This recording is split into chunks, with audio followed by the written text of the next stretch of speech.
आचार्य चाणक्य कहते हैं कि कभी भी अपने दुश्मन को कम न समझें।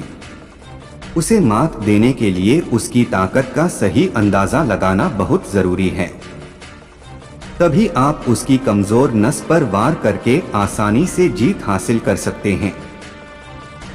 सफल व्यक्ति के दुश्मन तो होते ही हैं, लेकिन ऐसे लोगों के भी कई दुश्मन होते हैं जो सफल होने की राह में आगे बढ़ रहे होते हैं। जाहिर है कई बार ये दुश्मन तगड़ा नुकसान पहुंचाते हैं। ऐसे में जरूरी है कि खुद को अपने शत्रुओं से बचाकर रखा जाए।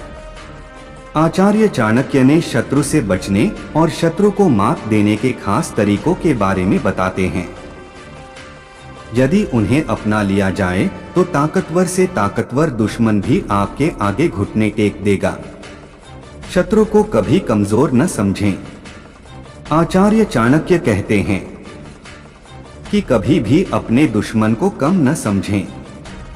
उसे मात देने के लिए उसकी ताकत का सही अंदाजा लगाना बहुत जरूरी है। तभी आप उसकी कमजोर नस पर वार करके आसानी से जीत हासिल कर सकते हैं।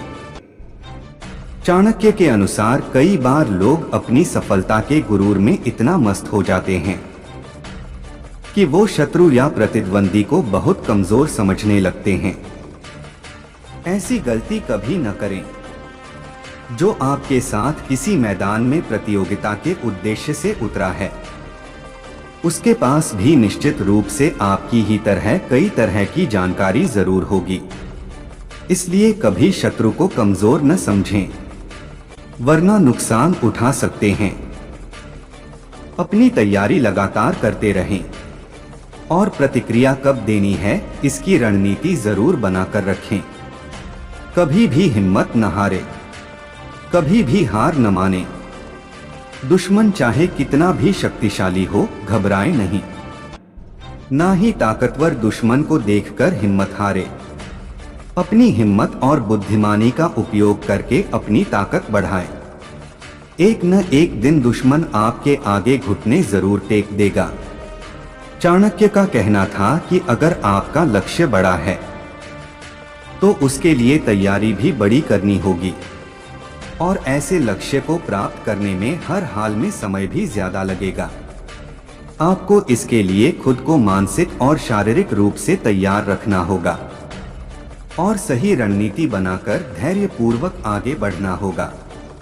अपनी इसी नीति से आचार्य चाणक्य ने नंद वंश का नाश कर चंद्रगुप्त को सम्राट बनाया था। इसलिए कभी हिम्मत नहीं हारनी चाहिए। हमेशा धैर्य के साथ अपने लक्ष्य की ओर बढ़ते रहिए। सफलता एक दिन निश्चित तौर पर मिलेगी। खुद पर भरोसा रखें। ताकतवर दुश्मन का सामना करने के लिए और उसे हराने के लिए खुद पर यकीन होना बहुत जरूरी है, क्योंकि शत्रु कभी न कभी गलती करेगा और आप उसका फायदा उठाकर जीत हासिल कर लेंगे। गुस्से पर काबू रखें। गुस्सा ऐसी चीज है जिसमें आप जीता हुआ युद्ध भी हार सकते हो। गुस्से में व्यक्ति सोचने समझने की शक्ति खो देता है। इसलिए गुस्से पर काबू रखें और शत्रु की हर चाल पर नजर रखें।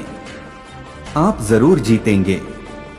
चाणक्य का मानना था कि क्रोध आपकी बुद्धि और विवेक को हर लेता है और आप ऐसी स्थिति में निश्चित रूप से कोई न कोई गलती कर बैठते हैं।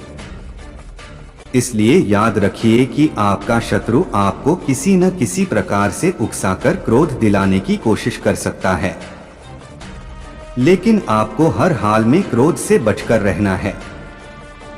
चाणक्य नीति में बताया गया है कि अगर कोई आपका अपमान कर रहा हो तो गुस्सा जाहिर करने की बजाय चुप रहना चाहिए। चाणक्य कहते हैं कि चुप रहने वाले व्यक्ति के स्वभाव और कमजोरियों का अंदाजा लगा पाना मुश्किल होता है। आचार्य चाणक्य बताते हैं कि दुश्मन कितना ही ताकतवर क्यों न हो, अगर वो आपको पीड़ा दे रहा है तो उसके सामने खुश रहना चाहिए। चाणक्य के अनुसार दुश्मन के लिए ये ऐसी सजा है जिसका कोई इलाज नहीं। दुश्मन पर जीत हासिल करने का ये अचूक उपाय है जिसमें न किसी हथियार की जरूरत है न ही सहयोगियों की। आप अकेले ही खुश रहकर विरोधियों को ऐसा दर्द देंगे जो सीधे उसके कलेजे पर वार करेगा। विरोधी अपनी दुश्मनी निकालने के लिए सदा व्यक्ति को तकलीफ में देखना चाहता है, लेकिन अगर आप उसके सामने हर परिस्थिति में खुश रहने की कोशिश करेंगे तो ये उसके मुंह पर करारा तमाचा होगा।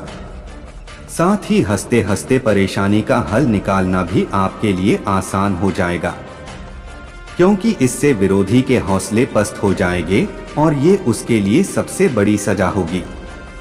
जीवन में कई बार ऐसा मौका आता है जब कोई अपना हमें धोखा देता है, पीठ पीछे वार करता है। ऐसे हालात में व्यक्ति अपने करीबियों को सजा नहीं दे पाता, क्योंकि वो दिल के करीब होते हैं। ऐसे मौकों पर सबक सिखाना है और बदला लेना है तो उसके सामने हमेशा अपना मिजाज खुश रखिए। ऐसा करके आप उसे जिंदगी भर की सजा दे सकते हैं।